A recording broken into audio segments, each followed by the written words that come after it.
પાટણમાં ફાયરિંગની ઘટનામાં ઇજાગ્રસ્ત યુવકનું સારવાર દરમિયાન મોત. પાટણ એસપીએ સમગ્ર જિલ્લામાં નાકાબંધીના આપ્યા આદેશ.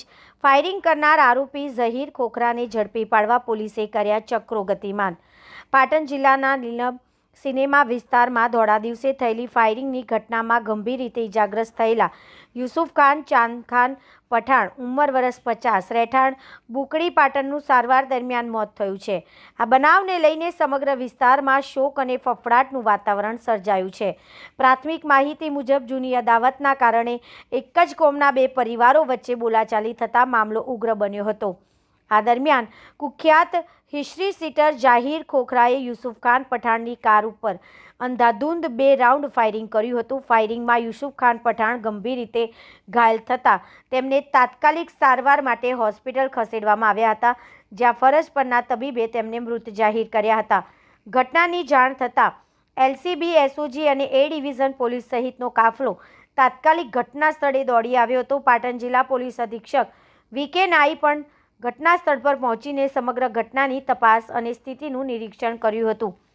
પોલીસે કાયદો અને વ્યવસ્થાની સ્થિતિ જાળવવા માટે વિસ્તારમાં ચુસ્ત પોલીસ બંદોબસ્ત ગોઠવ્યો છે.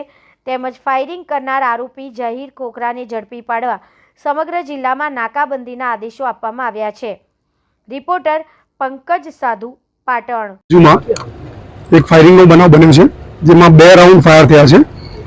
પ્રાઇમા ફેસી માહિતી એવી છે કે યુસુફભાઈ નામના વ્યક્તિ ઉપર ફાયર થયું છે અને ઝહીર ખોખરા અન્ય બીજા માણસો ભેગા થઈ અને એ જ્યારે ગાડીમાં અહીંયાથી પસાર થતા ત્યારે એના ઉપર 2 રાઉન્ડ ફાયર કરવામાં આવ્યું છે. પોલીસ હાલ સીસીટીવી કેમેરા ચકાસી રહી છે અને જિલ્લામાં આ બનાવ અંગે નાકાબંધી આપવામાં આવી છે અને આરોપીનો જે ફોટો છે સર્ક્યુલેટ કરી અને આરોપીને શોધવાની હાલ તજવીજ ચાલી રહી છે. યુવકની પરિસ્થિતિ કેવી છે અને જે ફાયરિંગ કરવામાં જે શું કોઈ જૂની અદાવત હતી?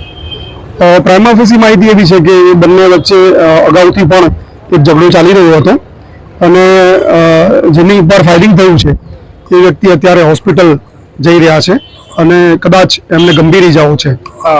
હુમલો થવાનું કારણ શું છે સાહેબ? થોડા સમય પહેલા પણ આ લોકો વચ્ચે એક અણબનાવ બન્યો હતો અને ભૂતકાળમાં પણ આ લોકો વચ્ચે અણબનાવ બનેલા છે. ફાયરિંગ કરનારનો કોઈ ઇતિહાસ ખરી છે? ફાયરિંગ કરનારનો પ્રાઇમા ફેસી એવો ઇતિહાસ છે કે એને અગાઉ પણ બીજા ગુનામાં એના નામ આવેલા છે.